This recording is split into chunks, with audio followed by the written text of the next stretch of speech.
नमस्कार, आपण पाहत आहात पुणे लाईव्ह न्यूज। पाहुयात दिवसभरातील ठळक घडामोडी। पापळवाडी पाईट तालुका खेड येथील श्री कुंडेश्वरच्या दर्शनाला जाणाऱ्या महिला भाविकांच्या वाहनाला अपघात झाला होता। यामध्ये अजून एका महिला भाविकाचा शुक्रवार दिनांक 15 ऑगस्ट रोजी उपचारादरम्यान मृत्यू झाला आहे। या अपघातातील मृतांची संख्या आता 12 झाली आहे। लक्ष्मीबाई हरिश्चंद्र कोळेकर, वय वर्ष 49, राहणार पापळवाडी तालुका खेड असे उपचार घेत असताना मृत्यू झालेल्या महिला भाविकाचे नाव आहे। श्री कुंडेश्वरच्या दर्शनाला जाणाऱ्या महिला भाविकांच्या वाहनाला भीषण अपघात झाला होता। अपघाताच्या पहिल्या दिवशी 10 महिलांचा मृत्यू झाला होता, तर 30 जण जखमी झाले होते। यातील काही महिला अत्यवस्थ होत्या। जखमींवर विविध हॉस्पिटलमध्ये उपचार सुरू आहेत। गुरुवार दिनांक 14 ऑगस्ट रोजी सुलाबाई बाळू चोरगे यांचा उपचारादरम्यान पुण्यात मृत्यू झाला होता, तर त्यानंतर शुक्रवारी साईनाथ हॉस्पिटल मोशी येथे लक्ष्मीबाई हरिश्चंद्र कोळेकर यांचा उपचार घेत असताना मृत्यू झाला। या भीषण अपघातात आतापर्यंत 12 महिलांचा मृत्यू झाला आहे। अपघातातील मृतांची संख्या वाढत असल्याने पापळवाडी पाईटगाव आणि परिसरात शोककळा पसरली आहे। या अपघातातील अनेक महिलांची प्रकृती अजूनही चिंताजनक आहे। खेड तालुक्यातील पाईट येथे झालेल्या भीषण अपघातानंतर प्रशासनाने मोठा निर्णय घेतला आहे। आता कुंडेश्वर मंदिराकडे जाणाऱ्या रस्त्यावर सर्व प्रकारच्या वाहनांना बंदी घालण्यात आली आहे। हा निर्णय सुरक्षिततेसाठी घेण्यात आला असून रस्ता पुन्हा सुरक्षित झाल्यावरच वाहतूक सुरू होईल। खेड तालुक्यातील कुंडेश्वर येथील भीषण अपघाताची घटना ताजी असतानाच पुन्हा एक धक्कादायक घटना घडली आहे। भीमाशंकर येथे दर्शनाला जात असताना आव्हाड तालुका खेड परिसरात एक कार पुलावरून नदीत कोसळल्याची घटना शुक्रवारी 15 ऑगस्ट 2025 रोजी दुपारी 12च्या दरम्यान घडली। कोसळलेल्या कारमधील प्रवाशांच्या तब्येतीबाबत अद्याप माहिती मिळालेली नाही। स्थानिकांकडून मिळालेल्या माहितीनुसार कारमधून 4 जण प्रवास करत होते। या प्रवाशांची कार अचानक नदीत कोसळली। या अपघातातील प्रवाशांची तब्येतीबाबत अधिकृत माहिती मिळालेली नाही। अपघात अतिशय भयानक स्वरूपाचा असल्याचं प्रत्यक्षदर्शींनी सांगितलंय। नायफड परिसरातील काही जणांनी संबंधितांना अपघातग्रस्त मोटारीतून बाहेर काढून रुग्णालयात तातडीने पोहोचवलं असल्याचं पुणे लाईव्हला कळवलंय। नायफडला तर येताना ना ती गाडी 4 लोक होती आणि तिकडून त्यांचं काहीतरी स्टेअरिंग नाही का खराब झाली, ब्रेक फेल झाला होता आणि ते पुलावरून डायरेक्ट खाली पडले। मग आम्ही त्यांना काढलं बाहेर, दवाखान्यात नेलं, मग सगळे सुखरूप होते। कुठल्या ठिकाणी घडली घटना? आव्हाड नाही का, इंग्लिश मीडियम स्कूल नाही का आवडचं, त्याच्यात थोडस पुढे ते नाही का हे कोडा वरून येतो। अच्छा, त्या पुलावरून खाली पडले। किती वाजता घडली? भीमाशंकरला चालले होते लोक, भीमाशंकरला चालले होते आणि किती वाजता घडली घटना ही? सर तरी 12:30च्या दरम्यान झाली ती। आज दुपारी 12:30 वाजता? हो, दुपारी 12:30च्या दरम्यान। बरं। आपलं नाव काय म्हटले? संजय ठोकर। ओके, तुमचं गाव कुठलं? नायफड सर। बरं। चाकण शुक्रापूर रस्त्यावर शेल पिंपळगाव परिसरात भरधाव कंटेनरने मोटारीला धडक दिल्याची घटना शुक्रवारी 15 ऑगस्ट रोजी रात्री घडली आहे। यामध्ये 5 ते 6 प्रवासी गंभीर जखमी झाल्याची प्राथमिक माहिती समोर आली आहे। अपघात घडल्यानंतर स्थानिकांनी कंटेनर चालकास जबर मारहाण केली, तर मोटारीतील गंभीर जखमींना चाकणमधील आस्था हॉस्पिटल येथे तात्काळ हलवण्यात आल्याचं प्रत्यक्षदर्शी नागरिकांनी कळवलंय। या अपघाताची सविस्तर माहिती रात्री उशिरापर्यंत उपलब्ध होऊ शकलेली नाही। बाबा शेख गँगचा टोळी प्रमुख बाबा शेख व त्याचा नंबरकारी साथीदार यांना तडीपार केले असताना ते हद्दीत फिरत असताना गुन्हे शाखेच्या युनिट 4च्या पथकाने त्यांना जेरबंद केले असल्याची माहिती गुन्हे शाखेच्या युनिट 4चे वरिष्ठ पोलीस निरीक्षक अरविंद पवार यांनी दिली। यातील आरोपींकडून 2 पिस्तूल व 2 जिवंत काडतुसे जप्त केले आहेत। बाबा सैपन शेख, वय वर्ष 27, राहणार राजीव गांधी झोपडपट्टी, पिंपळे गुरव, सांगवे आणि त्याचा साथीदार आशिष अनिल कांबळे, वय वर्ष 25, राहणार काशीदनगर, पिंपळे गुरव, सांगवे अशी अटक केलेल्यांची नावे आहेत। बाबा शेख हा रेकॉर्डवरील आरोपी असून तो कोरोना काळात येरवडा कारागृहातून पॅरोल रजेवर बाहेर आला। त्यानंतर तो परत कारागृहात हजर झाला नाही। त्याबाबत येरवडा कारागृहातून पोलिसांना कळविण्यात आले आहे। बाबा शेख याच्या विरुद्ध 15 गुन्हे दाखल असून आशिष कांबळे याच्या विरुद्ध 2 गुन्हे दाखल आहेत। पिंपरी चिंचवड गुन्हे शाखेच्या युनिट 4चे पथक 14 ऑगस्ट रोजी गुन्हे नियंत्रणाच्या दृष्टीने गस्त घालत असताना बाबा शेख व त्याचा साथीदार आशिष कांबळे यांना पोलिसांनी सापळा रचून पकडले। त्यांच्याकडून 2 पिस्टल व 2 जिवंत काडतुसे जप्त करण्यात आले आहेत। संत ज्ञानेश्वर महाराजांनी पसायदानाद्वारे अखिल विश्वाच्या कल्याणाची भावना मांडली आहे। ज्ञानेश्वरीतील हा विश्वात्मक विचार भारतीय संस्कृतीचे मूळ असून तो जगाला मार्गदर्शक आहे, असे प्रतिपादन मुख्यमंत्री देवेंद्र फडणवीस यांनी शुक्रवारी 15 ऑगस्ट रोजी आळंदी येथे केले. संत श्रेष्ठ श्री ज्ञानेश्वर महाराजांच्या सप्तशतकोत्तर सुवर्ण जयंती दिनानिमित्त आयोजित संत ज्ञानेश्वर महाराजांच्या समाधी मंदिरावर सुवर्ण कलशारोहण समारंभात ते बोलत होते. यावेळी उपमुख्यमंत्री एकनाथ शिंदे, ग्रामविकास मंत्री जयकुमार गोरे, विधान परिषदेच्या उपसभापती डॉक्टर नीलम गोऱ्हे यांच्यासह अनेक मान्यवर उपस्थित होते. उपमुख्यमंत्री एकनाथ शिंदे म्हणाले की मंदिराच्या महाद्वारातून भक्त माऊलीचा गजर करीत पुढे जातात. ही वारकरी परंपरा फार मोठी आहे आणि ती पुढे नेत असताना समाधी मंदिरावर सुवर्ण कलश चढविला जाणे ही एक महत्त्वाची घटना आहे. वारकऱ्यांसाठी ज्ञानोबा हा श्वास आणि आळंदी ही काशी आहे. अलंकापुरी म्हणून परिचित असलेल्या आळंदीला मराठीसाठी आणि भागवत धर्मासाठी महत्त्वाचे स्थान आहे. ज्ञानेश्वरी ऑडिओ बुकचा उपक्रम स्तुत्य असल्याचे त्यांनी सांगितले.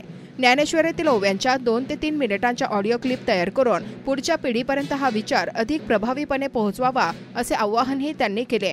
या सोहळ्याला प्रमुख जिल्हा व सत्र न्यायाधीश महेंद्र महाजन, हरिभक्त परायण मारुती महाराज कुरेकर, हरिभक्त परायण नारायण महाराज जाधव, खासदार श्रीरंग बारणे, आमदार बाबाजी काळे, उमा खापरे, बापूसाहेब पठारे, महेश लांडगे आदी मान्यवर उपस्थित होते.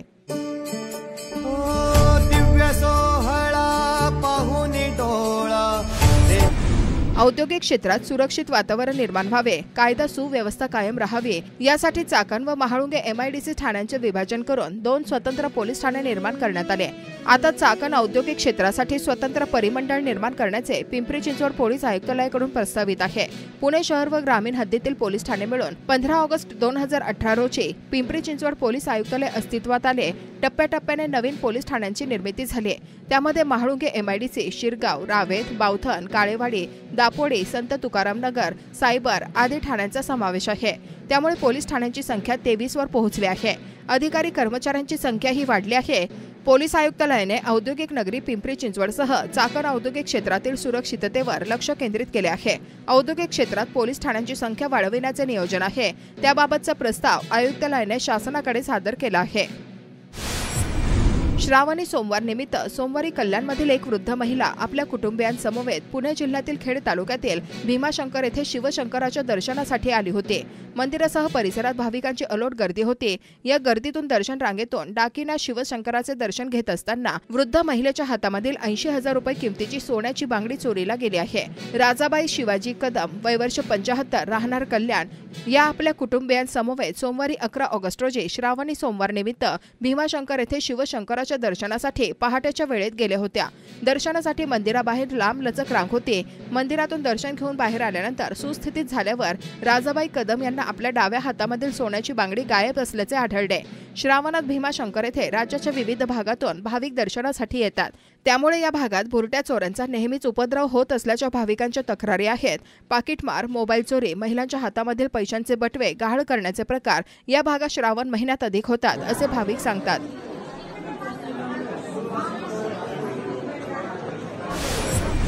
खेड तालुक्यातील हेद्रुस खिंडीतून अनेक नागरिक ये जा करतात. या भागात बिबटे, तरस, भेकर, हरणे, कोल्हे, लांडगे, मोर असे अनेक वन्य प्राणी हमखास पाहावयास मिळतात.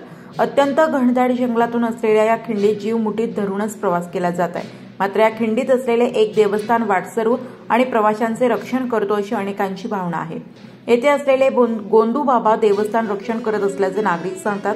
या भागातून प्रवास करताना या बाबांचे दर्शन करूनच पुढे मार्गक्रमण करण्याची अनेक नागरिकांची भावना आहे. या गोंदू बाबांचे दर्शन करताना एकावर एक असे 5 दगडी रचून ठेवून देवाचे दर्शन घेतले जाते. भाविकांमध्ये प्रचलित असलेल्या प्रथेबाबत स्थानिकांनी काय सांगितले जाणून घेऊयात. माझे नाव दिनेश शांताराम मेदगे, राहणार अवदर. हा कुठला परिसर? हा हिद्रुज आणि वाशेरी अवदर हा परिसर आहे आणि ही हिद्रुज खिंड म्हणतात. आणि ही हिद्रुज खिंड, ह्या हिद्रुज खिंडीमध्ये हा गोंदोबा म्हणून हा एक देव आहे.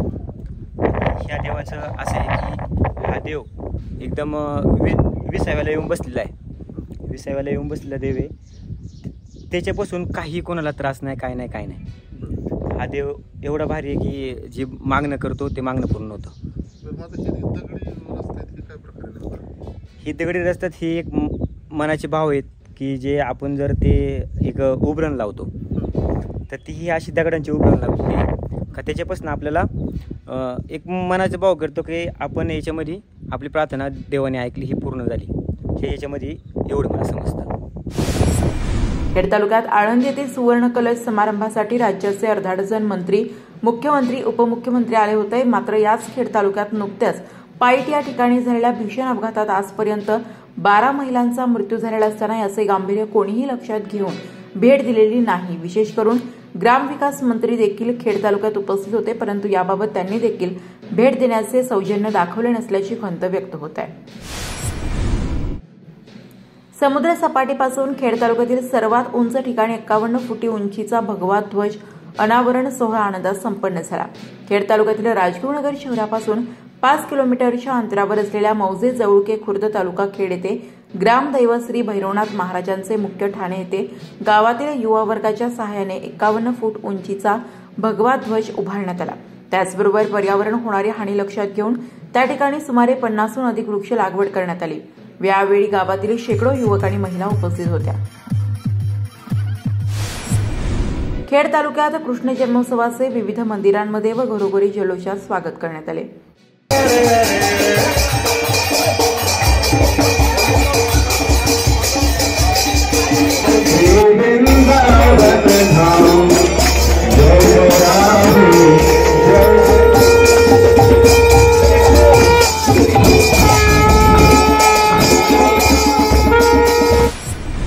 डुओली वांजळे येथे स्वातंत्र्य दिनाचे औचित्य साधून मोफत मोतीबिंदू शस्त्रक्रिया शिबिराचे आयोजन करण्यात आले होते. या शिबिराचा परिसरातील 100 नागरिकांनी लाभ घेतला. यावेळी उपसरपंच मोनिका जटार, माजी उपसरपंच शरद जटार, ग्रामपंचायत सदस्य तसेच इतर ग्रामस्थ उपस्थित होते. मंगल एकनाथ पवार यांची बिरदवडी गावच्या उपसरपंचपदी बिनविरोध निवड करण्यात आली आहे. शुक्रवारी 15 ऑगस्ट 2025 या स्वातंत्र्यदिनी पुन्हा एकदा पुनर्वसन प्रश्नावर रयत क्रांती संघटनेचे अध्यक्ष माजी मंत्री आमदार सदाभाऊ खोत यांच्या मार्गदर्शनाखाली मौजे काळूस तालुका खेड जिल्हा पुणे श्रीराम मंदिर सभामंडप या ठिकाणी सत्याग्रह बेमुदत उपोषण सुरू केले आहे. जोपर्यंत निर्णय मिळत नाही तोपर्यंत आता माघार नाही ही ठाम भूमिका सर्वांनी घेतलेली असल्याचे रयत क्रांती संघटना यांच्याकडून सांगण्यात आले आहे. खेड तालुक्यातील रोहकला आदिवासी 21 कुटुंबांना प्रधानमंत्री आवास योजनेअंतर्गत गायरान जमीन द्यावी. म्हाडा प्राधिकरण यांना कुठल्याही परिस्थितीत जागा 1 इंच देणार नाही. या जागेतील 5000 वृक्ष तोड म्हाडा योजनेसाठी होणार असल्याचे आदिवासी सांगत आहेत. आदिवासी ठाकर समाज यांनी तहसीलदार प्रशांत बेडसे, गट विकास अधिकारी विशाल शिंदे यांना निवेदन देऊन विरोध केलाय. यावेळी आदिवासी ठाकर बांधव यांच्यासह जिल्हा काँग्रेस प्रवक्ते ॲडव्होकेट निलेश कड उपस्थित होते.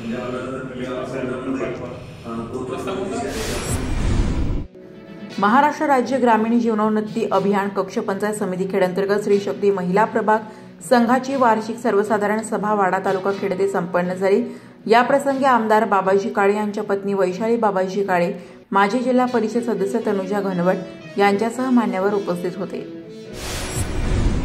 कृष्ण जन्माष्टमी व दहीहंडी निमित्त खेड तालुक्यातील शाळा व चौकात पारंपरिक पद्धतीने उत्सव साजरा करण्यास कार्यकर्त्यांची लगबग सुरू आहे. दहीहंडीसाठी रंगवलेले मडके घेण्यासाठी कुंभारवाड्यात गर्दी होत आहे. स्वातंत्र्य दिन शुक्रवारी 15 ऑगस्ट 2025 रोजी खेड तालुक्यात सर्वत्र उत्साहात संपन्न झाला. खेड तहसील कार्यालय, प्रांत कार्यालय, खेड जिल्हा सत्र न्यायालय, राजगुरुनगर, चाकण, आळंदी पोलीस स्टेशन व नगर परिषद कार्यालय, खेड तालुक्यातील सर्वच प्रमुख शिक्षण संस्था, सर्व शासकीय कार्यालय, पीडीसीसी बँक, सर्व जिल्हा परिषद प्रशालेत ध्वजारोहण, प्रभात फेरी व विविध सांस्कृतिक कार्यक्रमांचे आयोजन करण्यात आले होते. चाकण एमआयडीसी परिसरातील विविध कारखान्यात ध्वजारोहण करण्यात आले. ठिकठिकाणी नागरिक, विविध शासकीय अधिकारी, कर्मचारी, शालेय विद्यार्थी, महिला, युवक, युवती मोठ्या संख्येने उपस्थित होते. तालुक्यातील या सर्व कार्यक्रमांवर थोडक्यात नजर टाकूया.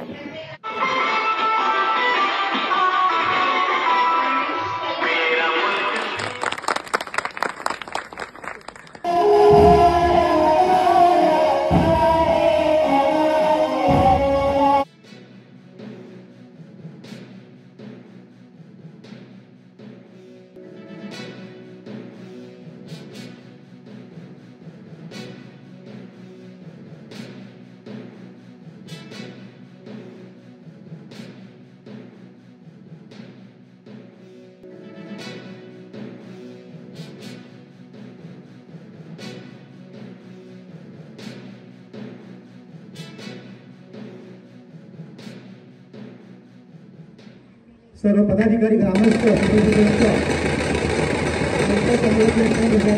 शिक्षक, उपस्थित सर्व मान्यवर आणि माझे सर्व प्रिय मित्रमैत्रिणींनो, आज आपण सर्वजण भारताचा 78वा स्वातंत्र्य दिन साजरा करण्यासाठी एकत्र जमलो आहोत.